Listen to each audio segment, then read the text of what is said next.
Ladies and gentlemen, welcome to Anson and Paul's Big Movie Podcast. I'm Anson Chan. And I'm Paul Morgan. And today we are reviewing Being There. And The Accountant. And before we begin, I had a positive listener comment this week from someone in Washington named Reese, who said we're doing a great job. So thanks, Reese. Appreciate it.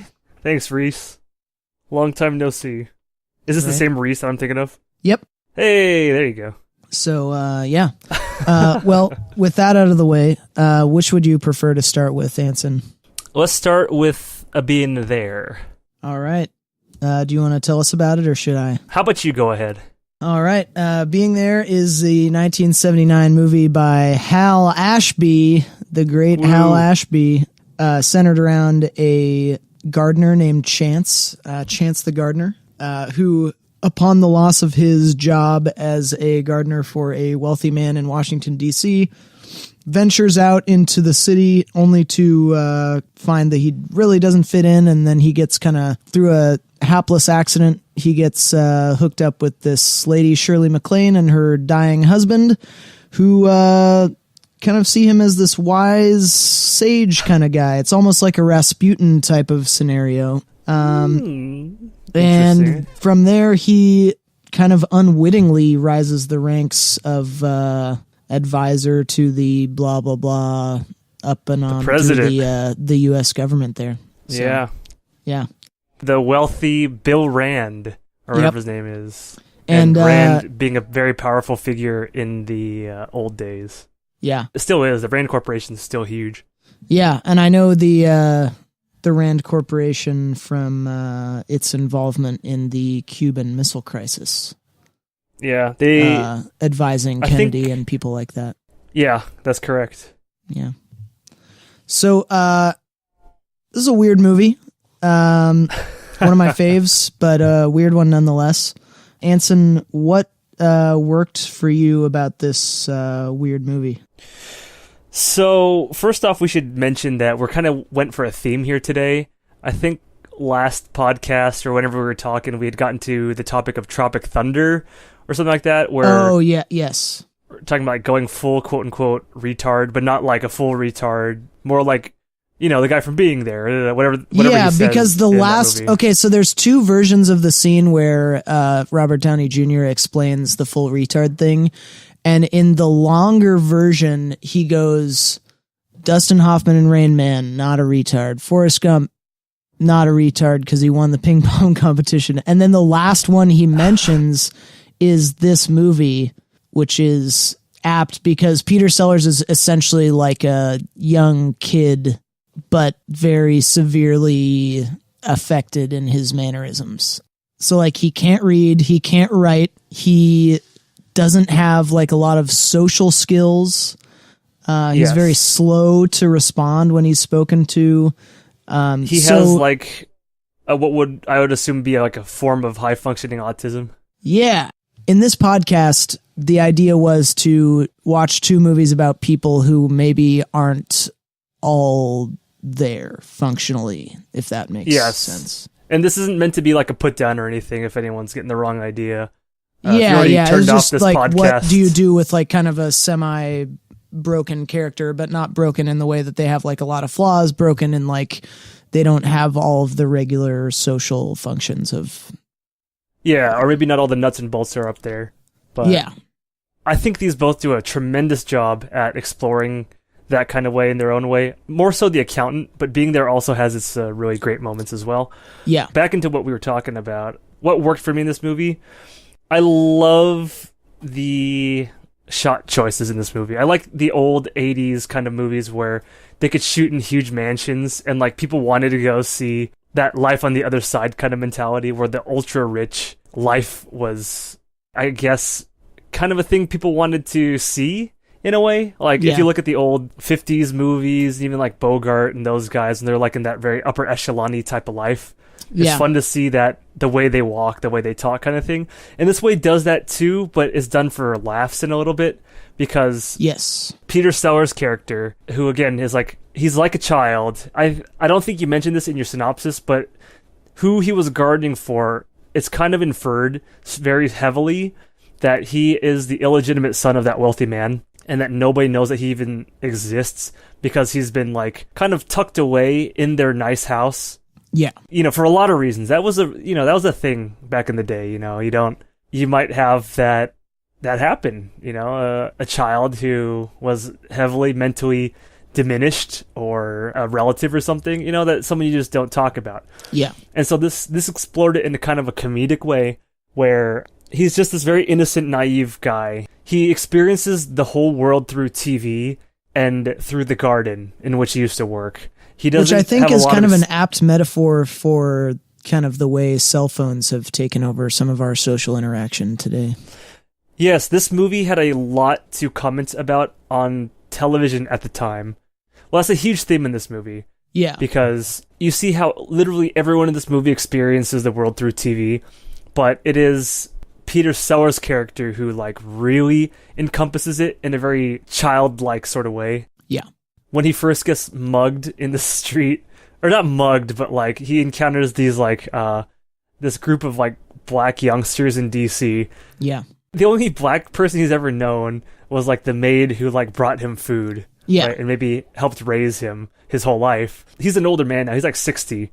And so this is like still the only thing he knows of like black people. And he's going around asking like a black lady on the street, like, "Excuse me, can you feed me? I am very hungry." Just so innocently. And then she's like, "What the hell?" And just like runs what away. What the fuck did I just experience there? Yeah. And then did I ever tell you? I think I told you on this podcast. My first encounter with a black person when I was a kid. I was like 2 or 3. It was one of my first memories. I was walking with my mom in like Albertsons or something in a grocery store, and I saw a black lady, and I was like, "Oh, look, mommy, a brown person." And then she like went, and then she like slapped me upside the head really fast, and I didn't know what I did wrong. And then like the black lady kind of like looked at me bad, and then like my mom was super pissed off at me. I didn't know what I did wrong. And that was never explained to me, but I always remembered it. So I had one of these moments of like, oh, he did a thing. And I've been there. Yep. When he encounters a group of black kids and like, "Who the heck are you, honky? Did Raphael send you? You tell him that don't send no Pony Express mofo to come up in here, blah, blah, blah." And he pulls a knife on Peter Sellers, on Chauncey Gardner. And then what Chauncey does in response is he pulls out his TV remote and tries to turn him off or change his channel. And I'm like, what? Everyone's like, what? What is he doing? And they're just laughing at him. And then he just doesn't know what to do. He's like, "Okay, if I see Raphael, I'll give him your message." Yeah. He has this very slow, precise, very upper class way of speaking, which is really funny. But at the same time, it's almost like that kind of, like the continental accent that movie stars of like the 30s and 40s used to speak with. It's almost like that kind of accent. Yes, kind of. I know what you mean. It's not the... it's not heavily affected, but it's similar. Yeah, it's not like the Cary Grant, is what I want to say. Is that what I'm thinking of? Cary Grant kind of like a little bit more dramatic. Yeah, but it's definitely like a well-to-do Washington, D.C. kind of way of speaking. So we're experiencing the world like through his eyes, where I thought it was just...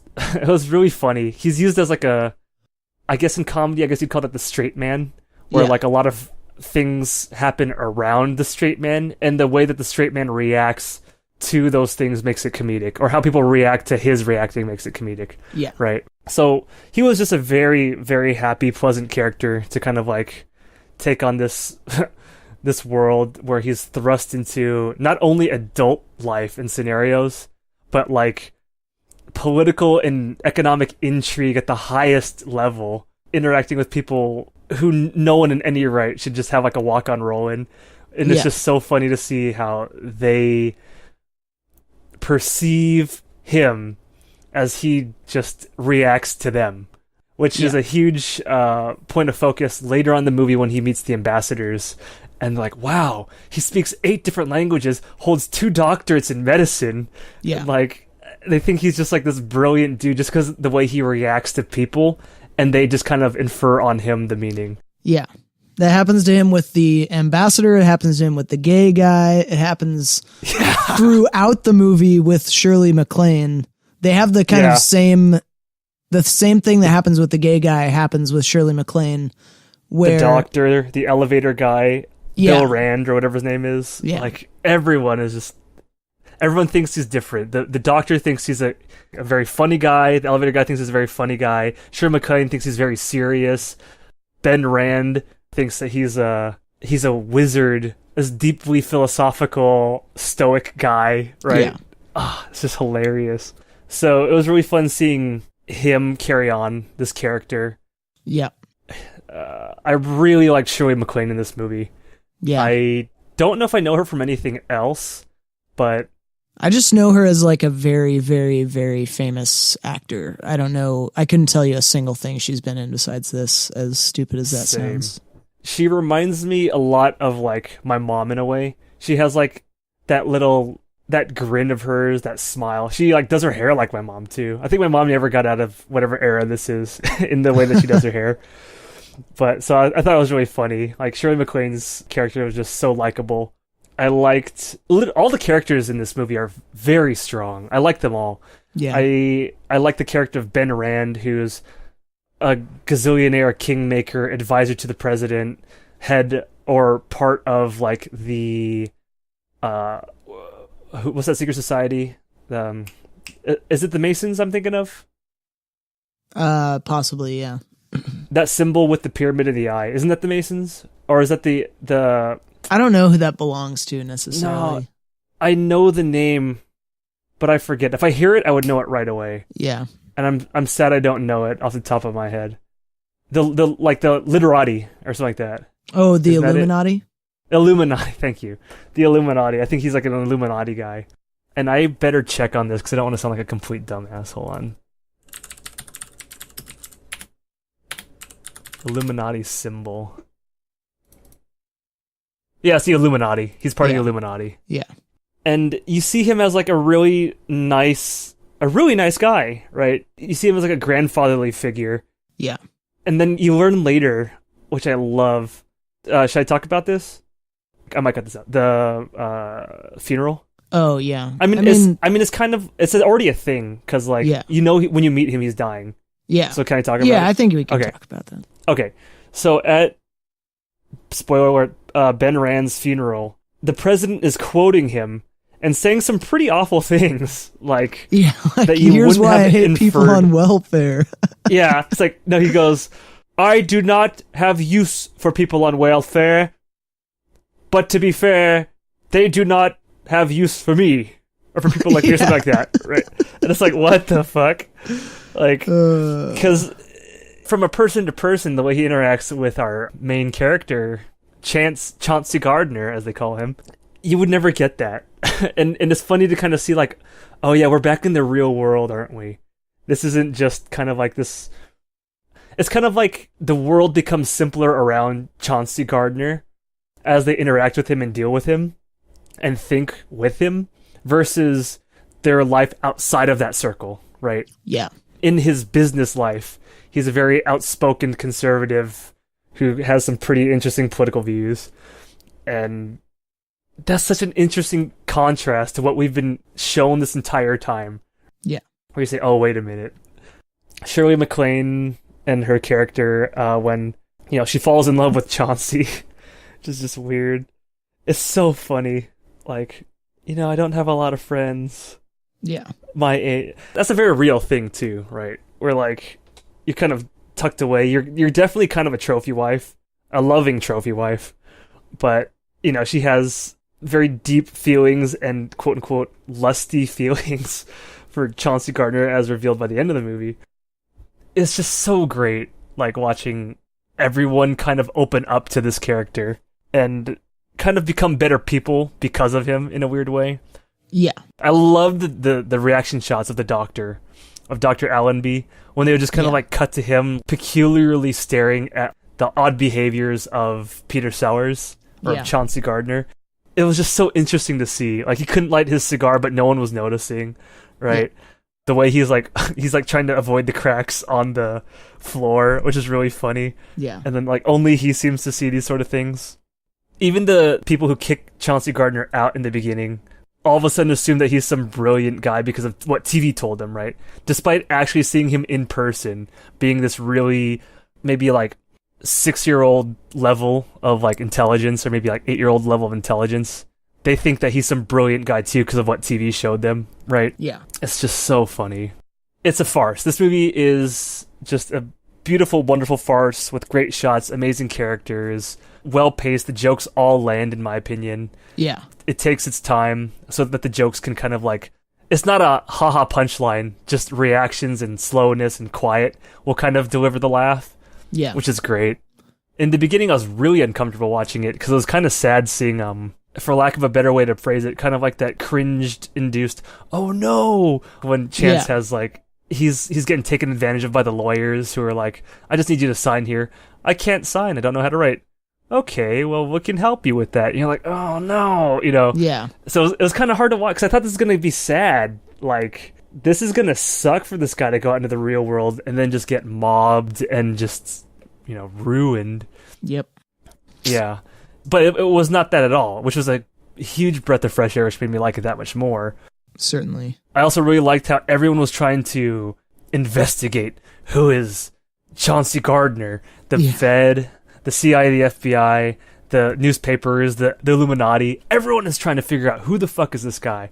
Yep. And because he was like, in a way, a bastard kid who was tucked away, there's no record of him ever. Like, it's like the clothes he wears. There's no labels.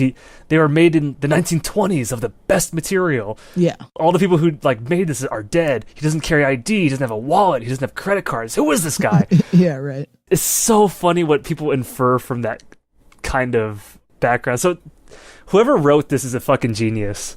That is so smart. Yeah. That is so funny. Who would have even thought this up? I can't even imagine. Right. But I was a big fan. I was also a huge fan of the way that they show TV during a scene. Because usually Chauncey is watching TV or someone's watching TV when a scene is taking place. So they use it to cut between scenes. Yeah. And it's really funny. And they can use that for laughs too. Certainly. When Chauncey is seeing himself on TV, he cuts because he's bored of watching himself. And he cuts to like some late night variety show of like some weird white guy doing like a Maori Ooga Chaga thing. Yeah. Just totally bizarre. And they use that as like a comic moment, right? Yeah. But there are also moments where like he's just sitting in bed eating his like his toast and jam and he's watching like Mr. Rogers, which is just so appropriate for his character. Yeah. Hello, neighbor. I want to be your friend. And he's just like singing about like what it means to be a friend and how friends are friends and they like each other and I like you. And then Shirley MacLaine's like all over him trying to like kiss him and like, oh yes, Eve, I like you very much. Yeah. Oh, it's so funny. And like she's just like he's just not reacting to like him all over her or her all over him. In the background you just hear Mr. Rogers singing about friendship. It's so funny. It's so good. Oh man. Like I must say this movie had a lot of vision. It had everything had to come together for this movie to be this good. Yep. The performances, the writing, the camera work was superb. The music, everything. I loved it. And every line is quotable. Like the black lady who was his maid, when she sees him on TV, she doesn't even think it's odd. She doesn't say, oh my god, how did Chauncey get there? Her reaction to that is, this is a white man's world, I tell ya. This kid, how I raised when he was the size of a pea, has nothing but rice pudding between the brains. Oh Lord didn't give him nothing. And here he is, leading the free world. Sure is a white man's world. And like, it just sounds like she's like a doddering old black lady in a home, which is where she is. But, and that's done to comic effect too. It's just, this whole thing just makes me sigh and giggle and happy to think about. Yeah. Paul, what worked for you in this movie? Kind of going to repeat some of the stuff you said. Probably my favorite thing about this movie is how uncomfortable so many of the scenes with Peter Sellers in him feel. Just because a lot of the time it's like someone's waiting for him to talk and he's literally going to take 5 seconds of a silent pause before he says anything. And, you know, like stuff like that really made me happy. Like you, I thought the cinematography and the characters were great. I think since you've said so much of what I like, I'm just going to say I agree with everything you said, but I think my favorite scene is the first dinner scene with Mr. Rand and Eve and all them. And he's talking about gardening, and Mr. Rand's like, yes, do something by the sweat of your own brow. That's right. To make something of value for yourself and the community. Aha. It's like, oh my fucking God, dude. And then he like says that thing to the president, and then the president fucking, this is a couple scenes later. He says that thing to the president, like there's a time for growth and there's a time for death or something. And the president goes on and he totally reworks what he said to be exactly what he wants. Oh my God. Everything about this movie just made me delighted. I watched it 3 times for this podcast and I just really enjoy the heck out of it. I guess the only other thing I would say is like the miscommunication, like kind of going from my last point. The miscommunication was great when he's like, how long do we stay in here in the elevator? It's like, fucking A, man. I don't know how to respond to that. And I think the guy doubles over laughing when he says that. And then like people calling him Chauncey Gardner when he clearly continues to say Chance the Gardener. Oh yeah. There's that moment where she offers him a drink in the car. This is a great shot because she gives him like a big thing of bourbon. And then while he's taking a pull, she asks him, what's your name? And then like when he starts coughing, it sounds like because he was trying to say his name while drinking to her. But what that totally was he's never had anything alcoholic to drink ever before. And he just couldn't say it. And he's like, Chance Gardner. Chauncey Gardner. And so I guess brilliant. Other than that, the last thing that I think was probably my favorite is the scene where Shirley MacLaine decides to masturbate in front of him. Like that is so fucking funny, dude. Like she's like rolling around on the bear skin and like reaching out for him and stuff. And then like you can tell she's like actually finally starting to enjoy it. And he's literally just turns his head right back to the TV. And he's just doing yoga with the yoga lady. And he's just like his ass in the air. Oh my gosh. Just, that's probably everything for me. Was there anything that didn't work for you that you didn't like or anything like that? Yeah. This bothers me with a lot of movies. It could just be me, but I hate when the music just becomes way too loud. You might have it at a volume where you can hear the dialogue. This is a problem with, I think, old movies too, where they don't have the sound quite right. A lot of these rooms that they're shooting in also aren't conducive, like acoustically. And they're using like old-timey microphones, you know? Yes. So when sometimes the dialogue will be very soft.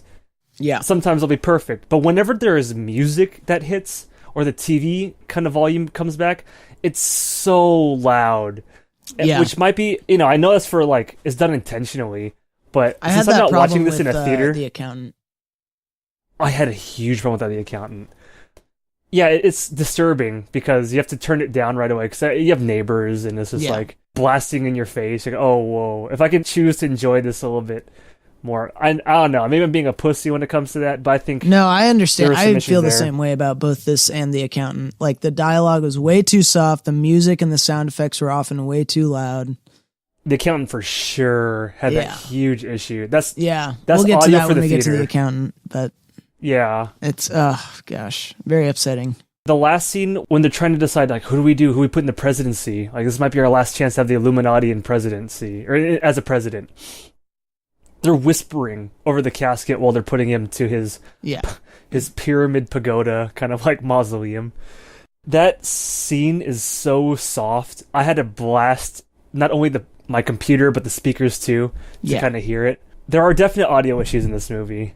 But I will give it a pass because I know a lot of movies at this time suffer from it. When it's too soft, that's okay. When it's too loud, it actually makes me kind of like, taken aback. It makes me a little bit annoyed, if you will. Yeah, I agree. So, yeah. I think that's the only thing that didn't work for me in this movie. I think everything else hit its mark. What about you, Paul? Was there anything that didn't work for you in this movie? Besides the sound issues, no. I mean, This is kind of one of my favorite movies, and it makes it extra special that it's like Peter Sellers' last big movie that he ever did. I don't know. I feel like this is kind of the legacy of like really intelligent, subtle comedy that Peter Sellers deserved to leave as like his last really big role. And I think that because of that, it's always going to have a special place for me. Even if there was something I didn't like, which I can't think of it besides the sound, I would probably be pretty forgiving. There's one more thing I can think of. What's that? The actual ending part where Chauncey walks off during the funeral. Walks on the water, yeah. That Birdman kind of ending of like, what the heck? They have like the whole Jesus motif, metaphor, or whatever you call that. Like that weird thing. Yeah.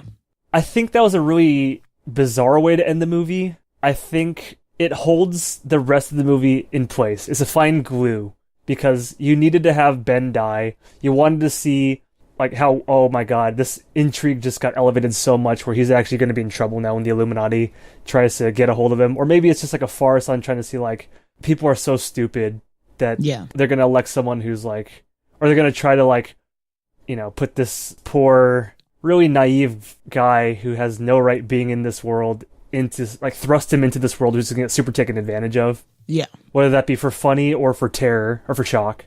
Yeah. The way that he walks off is nice. I like that. The scene before that, just before that, was great too. But it didn't hold the same, I don't know, level of what I think was like very thoughtfulness throughout this movie at the ending. I think that was a bit of what you might say a cop-out. I'm not sure what I'd call that because I don't think it was necessarily done for artistic sake. It might have been done for a kind of a metaphor. Sure. But it did feel a little out of place for me, where I will think back on that and think that was weird constantly. Like even now when I'm like, oh, I love this whole movie, but then when I think at the end, I'm like, that was kind of weird. No, that's fair. Yeah. What did you interpret the ending as? What did you think of the ending? I think, in my opinion, the ending is about how do you see Chauncey? How do you see this whole thing? Because to me, it's supposed to be like, I can tell the visual metaphor is obviously he's walking on water. That's, you know, not that hard to imagine. Mm-hmm. But like from a practical real life, this is happening in real life perspective, there's a pier under the water or there's glass under the water and stupid Chauncey decides to walk around on it to, you know, see if he can get closer to one of the plants he likes, you know, like.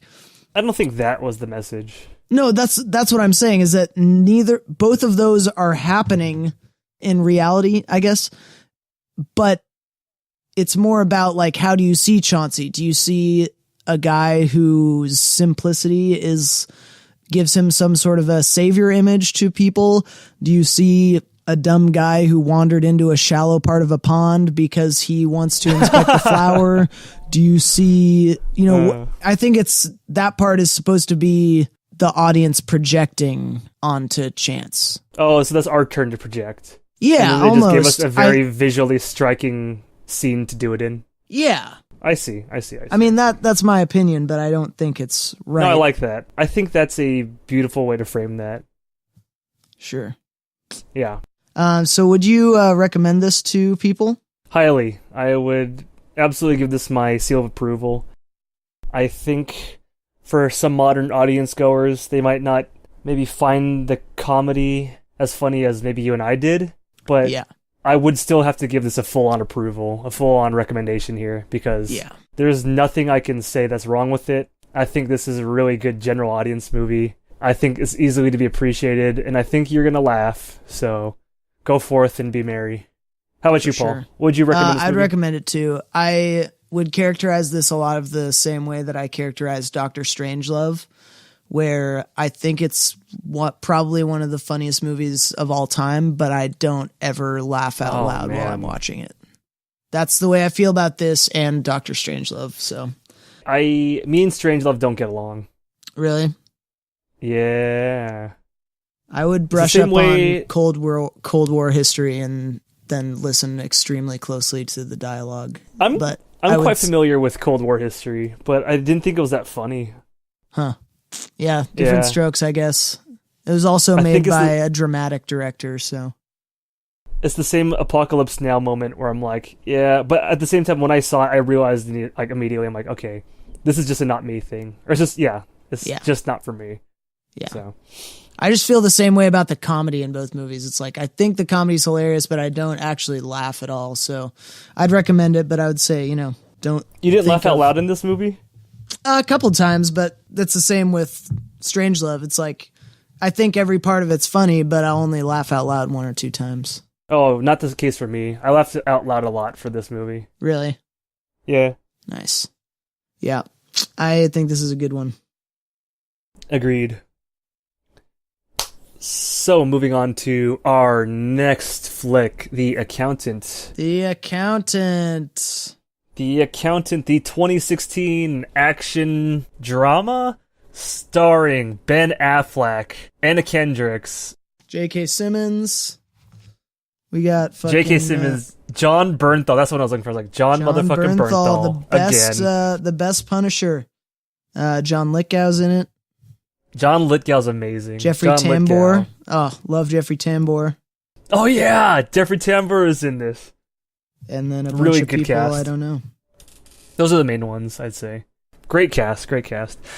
So this movie follows a high-functioning autistic, named in this movie Christian Wolf, which is actually an alias, played by Ben Affleck, who was raised by a bit of an overbearing army father who wanted to protect his son by teaching him how to kind of take care of himself and instill upon him kind of a sense of moral right and wrong in this kind of harsh world in which they live, because he knows it's going to be hard for Ben Affleck growing up being called weird, being different, etc. Yeah. So his whole philosophy is to push Ben Affleck as much as he can and get him as prepped and ready for real life as possible in the eyes of like someone in like a very secret specialized service. We don't know if he's actually Army or if that was also a cover, because in the end we are revealed that like there were no records of him being in the Army. He could have been a spook, as in like someone who actually did work for the government but didn't officially exist, or was someone in like the black market kind of arena. Yeah, we will never know. Either way, he teaches Ben Affleck and their other son Brax, played by John Bernthal, how to defend themselves and cope with this crazy world.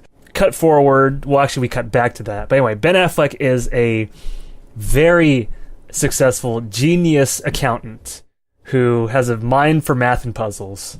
He is the forensic accountant that all the crime families and syndicates and like secret societies and terrorist organizations bring in to audit their books when they see they have a leak in their money, when there's something wrong. Because it's getting so hot for him in the way of like, people are looking for him, his advisor, or his like Gal Friday, advises him to just get a normal client. So he takes on a audit job for a electronics company owned by John Lithgow, aka Frazier. I'm just gonna call him Frazier, played by Frazier. What? Everybody loves Frazier, man. Am I thinking of the right guy? That's Frazier. No. That's fucking Frazier. I stand by it. I'm calling him Frazier, okay? Okay. I'm owning this. So, Frazier, my man, Frazier. It's revealed that there was something fishy about the books. Ben Affleck is able to determine in his like beautiful mind moment of writing on windows, but for accounting, which is fucking hilarious, that something is wrong. Fake checks are being made out. Something weird is happening. And kind of stumbles on a cover-up of sorts. At the same time, people are out to get him, out to get his friend, because he's unraveled this kind of conspiracy. Yeah, and then, that sounds right. We'll get to the end. Oh yeah, and meanwhile, I guess, the Treasury Department, headed by J.K. Simmons, Ray King, is also looking for him for their own reasons, which we think are because he's like a crazy criminal and they want to know who this accountant guy is, but we're later revealed as to the why. Yeah. So, Paul, what did you like about Gavin O'Connor's The Accountant? What worked for you? I didn't write a lot of stuff down about this movie. The first time I saw it, the opening scene, which is revealed to be J.K. Simmons walking through a crime scene following Ben Affleck, was kind of an intriguing way to start. It was less interesting the second and third time I watched it. But still, an interesting way to start, especially if you're like seeing it in the theater, I would assume. I like the characterization of Ben Affleck's character's morals. So like he's sitting in the accounting office with this older couple and they're crying about how they're not doing as well as they used to. And then he's like, well, am I to understand you operate a home business? And she's like, yes. And he's like, if you used one of your rooms for the, like we could deduct this % of whatever. And she's like not getting it. And he's like kind of like goading them into. Can I take this away with my accounting knowledge? Yeah. So I thought this was hilarious because I'm assuming this is a common thing that accountants do, by the way.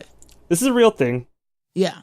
When Ben Affleck sees like this old lady's necklace, he's like, "Oh, do you like it? I made it myself." He goes, not particularly. He goes, not particularly. Do you ever sell these? Yeah, she's like, oh. She's like, do you ever sell these? It's like, at the church sometimes. So you have a home business. Yeah. And it's like, I wouldn't really call it a business. She's like, well, the IRS allows us to deduct XXYZ for a home business, and therefore you should have an office. What part of the house do you make these necklaces in? Oh, everywhere, here and there, on the porch, in the dining room, in front of the TV. I just need the beads. It's like, no, it would be a really good idea for you to figure out, like, where in the house you make these things for sale. Oh, I don't know.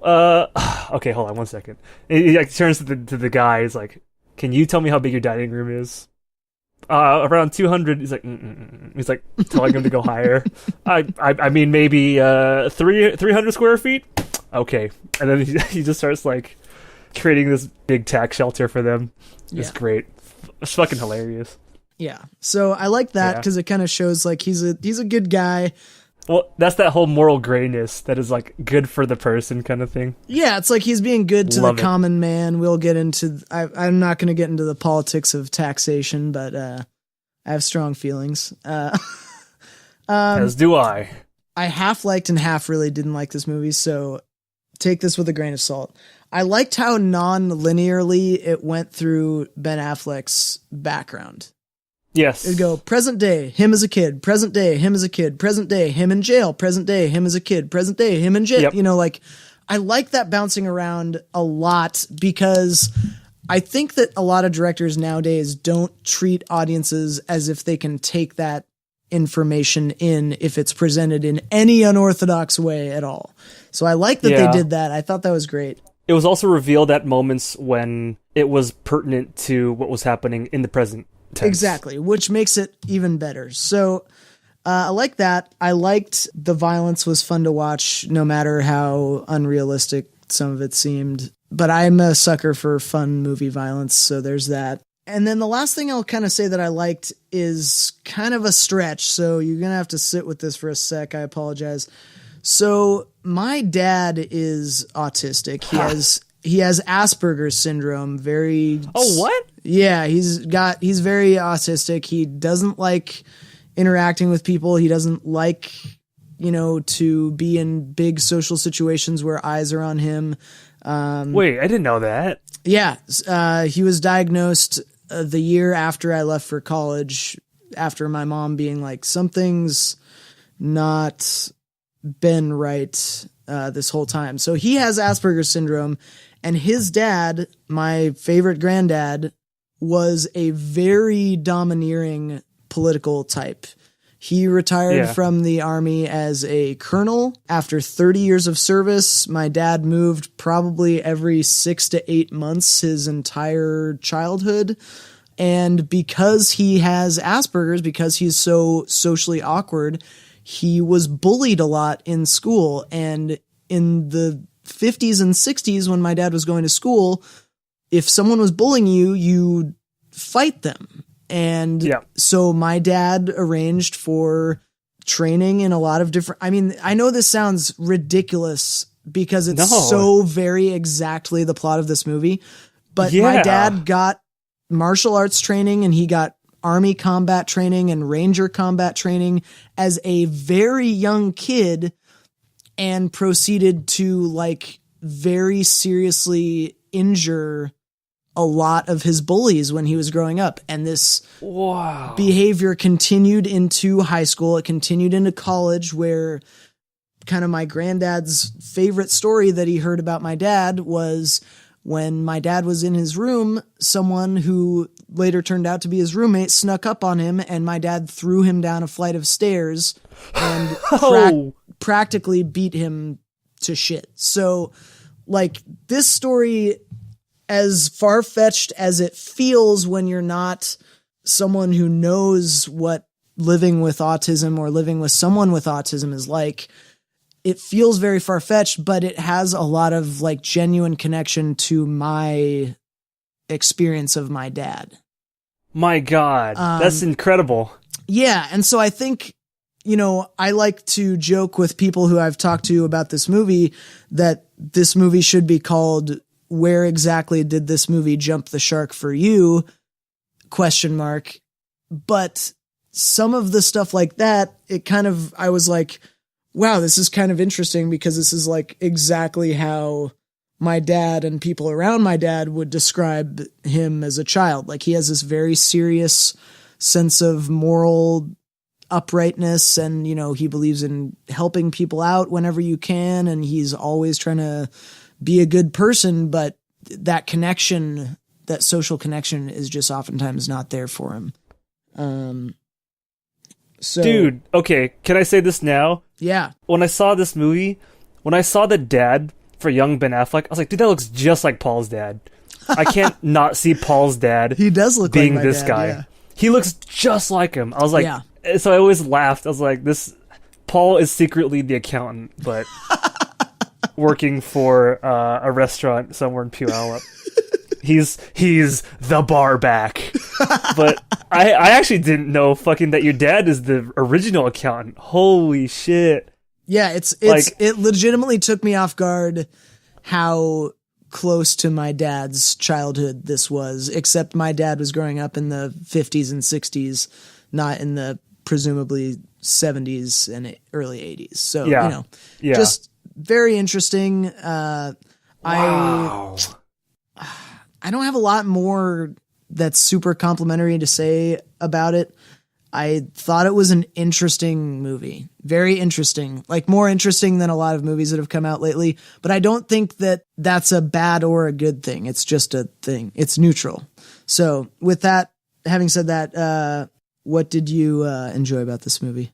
God damn, dude. I'm still like stunned, very stunned over here after hearing that story. That's crazy. I didn't know that. Yeah. Oh my God. Did you see this movie before this podcast? For the first time, yeah. Okay. God damn. No fucking way. I really like the way they explore kind of autism in this movie. It's done very sensitively. It's done for laughs a little bit in the way that Ben Affleck interacts with those around him. In the same way that Being There does, where he's a straight man. Yeah. Almost a Ron Swanson-esque kind of comedy style will happen around him, kind of like inadvertently, because of the just very straightforward nature of his answers or responses. That was really nice. That was really funny. I feel like the subject matter was treated very well. I think there's not a lot of really cool, badass, you know, handicapped characters ever, really. Yeah. Right. This had a really cool way of kind of like shining light on like, oh, these famous mathematicians, this famous guy, you know, who his alibis were like really prominent people who were later discovered to have like some sort of Asperger-esque syndrome or, you know, something like that. Yeah. Which I thought was really cool, where they became geniuses in their own way. I thought it was really funny seeing A Beautiful Mind moment where, like, of course, if they're a genius, they have to write on the glass. Everyone does. Yeah. But it was for accounting. And then what he's mumbling, like, in the montage of, like, flipping boxes and throwing the highlighter pens, which is what you do when you audit. You have a whole bunch of highlighters. So that was really funny. It's like he's just mumbling random accounting terms, which are great. It's like, depreciation, cost of goods sold, aluminum bar suppliers. And I was just laughing. I was like, oh, my God. This is, like... It's done as a joke, but done in a very earnest, serious way. Because, like, It might not have been done as a joke. It might have been done very literally, but no one has ever portrayed accounting like some fucking savant thing, you know, some genius motherfucking moment of mental enlightenment. Yeah. It's so funny. I really like that. I like the very real business over and undertones this movie took on. The cartel money, this electronics manufacturing company, their whole backstory was very interesting. I like the accountant as this badass secret accountant, guys. He's an everyman, even more or less so because of his autism, right? Yeah. Which it's just so interesting. He's a very endearing figure for kind of like what he represents. I don't know if that's me maybe reading too much into it, but I really do appreciate the fact that it's almost as though it's a superpower for him, his worldview or the way he interacts and sees the world, and also kind of like his ability that he was kind of given, that he had to earn being trained under his dad, right? I thought that was such a really cool backstory. I thought this character is so compelling. I like him so much. I don't know what's going on with him in the cartel stuff. I know that's kind of like he's doing quote-unquote bad things, but he's not doing a bad thing, right? He's doing a regular thing for bad people. You know what I mean? He's like, not to this extent, but like the Nazi train conductors who kept the trains running on time. They are inadvertently gassing, you know, millions of Jews by keeping the trains running on time, one could argue. Ben Affleck is auditing the books of these fucking horrible crime families, drug pushers, and all these other black marketeers and people, terrorist organizations. He found the dollar that was missing that resulted in a guy getting dipped in a vat of acid. Kind of, right? Yeah. So it's interesting. I love they're able to walk the line of moral ambiguity very well, because you see he does good things too, and he's not inherently a bad guy. When he gets crossed, he'll kind of like drop a hint to the Treasury Department, like, just check out these guys. Okay, that's it. That's all I'm going to say. Not him, but his gal Friday will say that. Like, call up the Treasury Department guy and be like, here's the name, write it down. You know, I love it. I love this almost like John Wick-esque kind of world they build, where there's that underbelly, and he has his own Continental of, you know, that lady helping him. He can disappear in a night, kill my alias, done. What else? You know? Yeah. Move this, done. What else? I like that spy life. I'm very enamored by those old spy movies and the spy culture or kind of mystery. So this definitely had that vibe. I thought the action was pretty realistic. You didn't think so? I thought I guess I've been trying to take a step back from ever describing action as realistic, because I don't know what this or that tactical situation would look like in real life, and therefore I can't comment on how they, you know, like, I can't comment on how it feels during a movie, but like in this movie, for some reason, I didn't choose to describe it as realistic the way I would describe, like, let's say Saving Private Ryan or John Wick as realistic, because in this movie, I don't have the context of, oh, there's these dozen featurettes showing how, like, Keanu Reeves could pretty reasonably shoot, you know, a double tap, one in the heart, one in the head, to like 10 guys within, you know, 10 seconds. Or I know what you mean. There's no featurette showing how, oh, Keanu Reeves is 50 fucking years old, so we modified all the fights to be like exactly how a 50-year-old with, like, say, bad knees or a bad shoulder would have to fight. I didn't get to see any of those featurettes because I was never interested in this movie until we mentioned the theme of this episode. And so as a result, I don't have any credible sources telling me that it's realistic, and so I can't really comment on it. I will say there was a point where he shoulder fired a 50 caliber sniper rifle with a minimum amount of recoil. So that was, you know, a little bit weird, but other than that, I just generally can't comment on it, I guess. I feel unqualified, even though I would love to bullshit about it. To what you were saying, there was no featurettes of his action, or very minimal use of that. Yeah. That's another thing that I really liked about this movie, was the restraint they had, where it wasn't like a gore porn or an action porn. It was just a lot of it took place off camera, which was perfect for the storytelling. You didn't need to see him take out the guys. They need to start doing that in movies more. Yeah, that adds to the allure of this character even.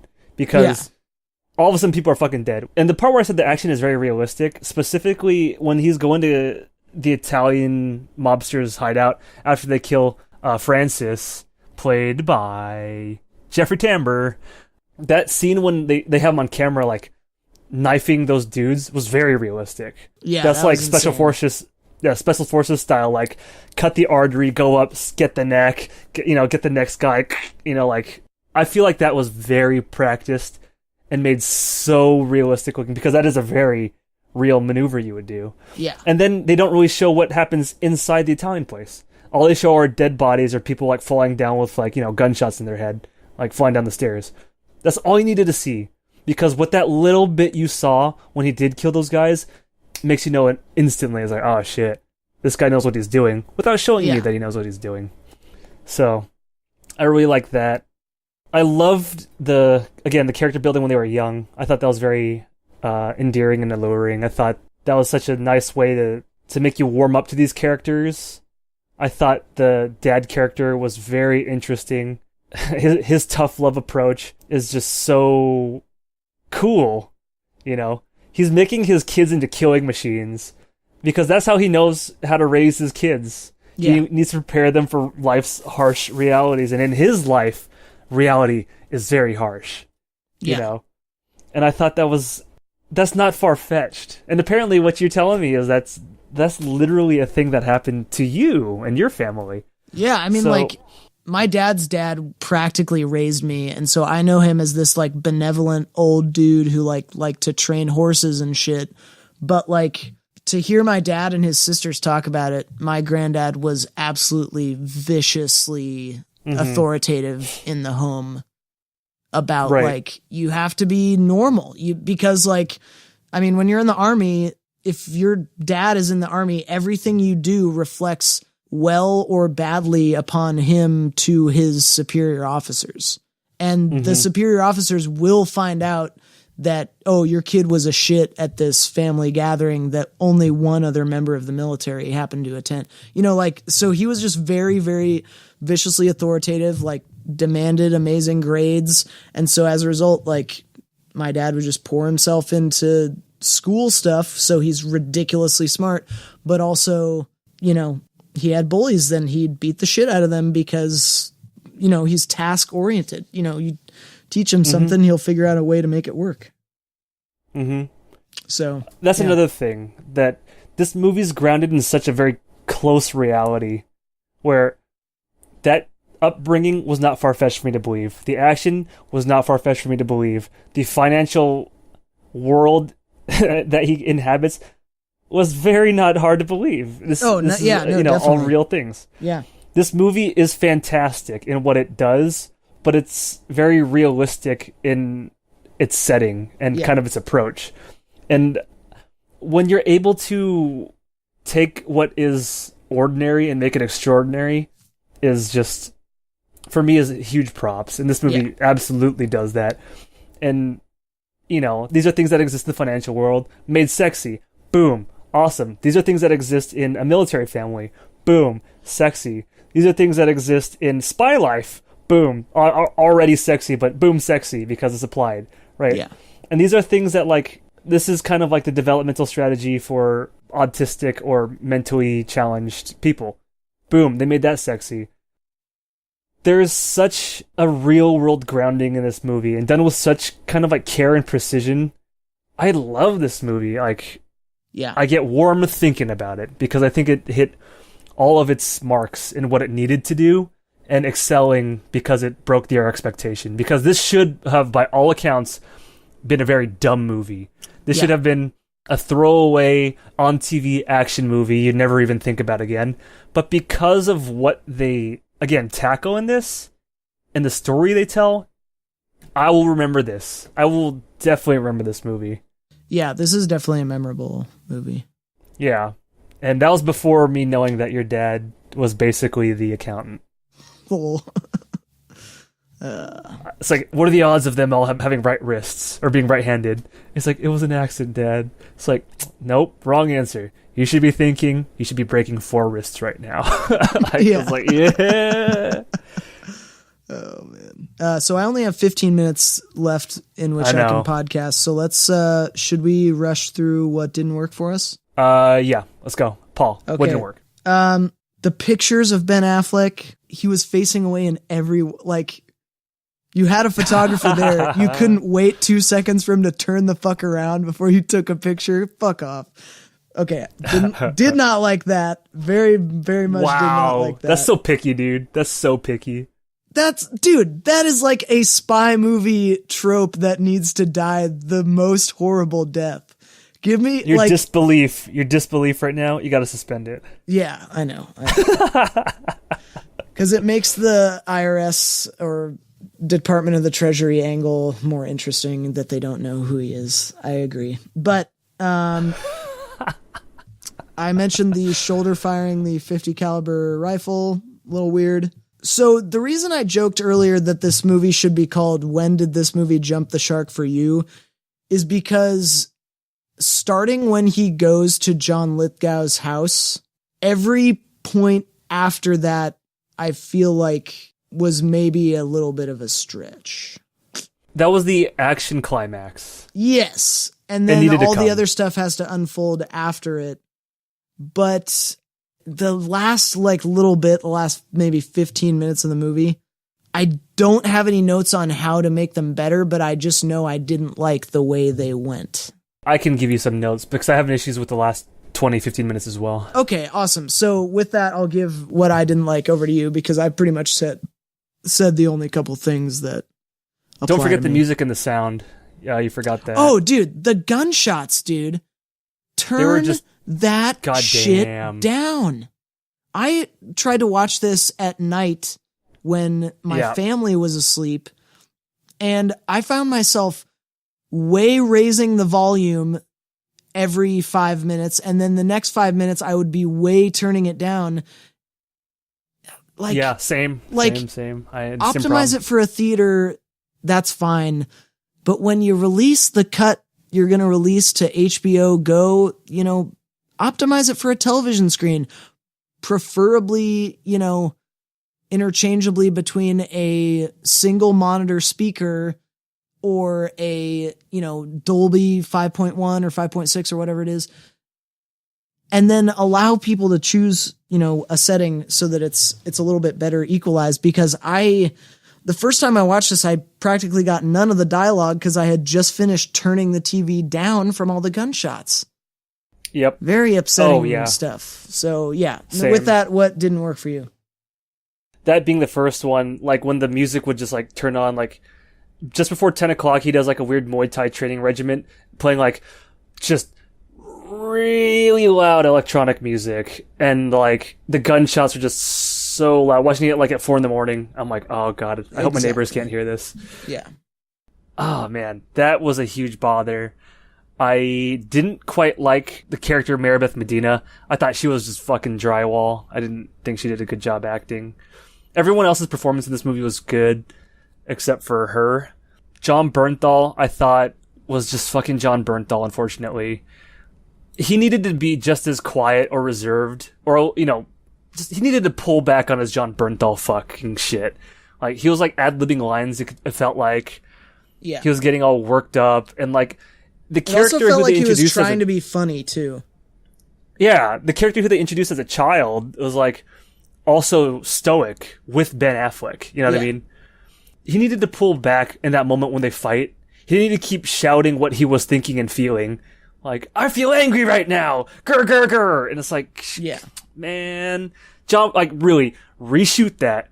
Tell John Bernthal to shut the fuck up and stick to the script maybe, because he was getting a little carried away. Yeah. I didn't like the beginning. I hated hearing the autistic Ben Affleck kid screaming and just going nuts over the puzzle piece. The help guy. Yeah. And granted, I gave it, I hate kids in movies. I feel bad for hating that scene particularly, because I know that's a very real thing. And I've seen that with, autistic people who I've met and known as a child as well. So I felt a little guilty being annoyed by that, but it was also like just ridiculously loud, and I was like, oh my god, please, next scene, come on, resolve this quick, because I don't want to see this. but it works out, you know. They Yeah. don't dote on that too much, and that's gone. It's gone quickly. I feel bad bringing that up, you know what I mean? But that No, is I something that understand. irked me when I saw Yeah. it. I think what they did with the Solomon Grundy nursery rhyme thing was kind of cool, because of the way the Treasury Department finds out. But when John Bernthal hears it and repeats it, it felt really weird. Yeah. Like, that felt like it was a definite shoehorn, or like this, like, oh, we can run with this and keep playing this back. And I was like, it's almost like they tried like one of those kind of very filmic motifs where you take something that's already out there and repurpose it for the emotional purposes of this story. That's a moment where I kind of went, there was an emotionality to it that I said, I really liked that, but it was the way that I think it came out with John Bernthal and the way Ben Affleck kind of like did that together felt weird to me. That last scene was emotional. I like seeing John Bernthal like legitimately kind of destroyed about, you know, the death of their dad, kind of why he's so mad at his brother, and then, you know, love fighting, if you will. But yeah, but John Bernthal kind of fucked that up. Because I was getting like really invested and really cared about that scene too. But John Bernthal was just too much, man. Just too much. Yeah. But yeah, those are the big things I didn't like. I think everything else really worked for me. I think runtime, pacing, everything, great. Action, good. Acting, good. Oh, what's her name? The girl who plays Dana Cummings, Anna Kendrick. I thought she was like, whatever. She kind of played herself. I think her writing was a little bit weak too. Yeah. But she just needed to be there for plot purposes. Yeah. She still works with the movie. She just did not hit the high note like everything else in the rest of this movie. So, those are the things that didn't work for me. Was there anything else that you forgot to mention that you still have time for? No, it's just that last 20 or so minutes that kind of grated on me. Yeah. And I would like echo seeing your Frazier. comment about Bernthal, because I think he's a really great actor, and so it's disappointing to see him in a role where he doesn't seem to work very well. So that's a little bit disappointing. But yeah, that's probably about it. So would you recommend this movie to people? I definitely would. I would say get ready to adjust your volume. There should be like a little warning just before. Yeah, if you don't think watch the music's this with going to get loud. headphones. Oh God, no! It'll You're going to blow get your ears tinnitus. out. Yeah. What about you, Paul? Would you recommend this? Yeah, I would. I want to know how it's going to be seen in a few years, because I feel like I've missed the opportunity to actually see this when it was getting talked about and tell people it was interesting. But I would say if anyone asked me about it, I would say I recommend it. Yeah. I feel like the marketing was all bad for this, because I had no desire to see this just on principle, for like, this is going to be such a bad B-movie action. Granted, more like the Equalizer, whatever that fucking movie was with Denzel Washington. But it really wasn't. Yeah, I don't know. I would have liked to have been part of the conversation too, maybe. Yeah. Yeah.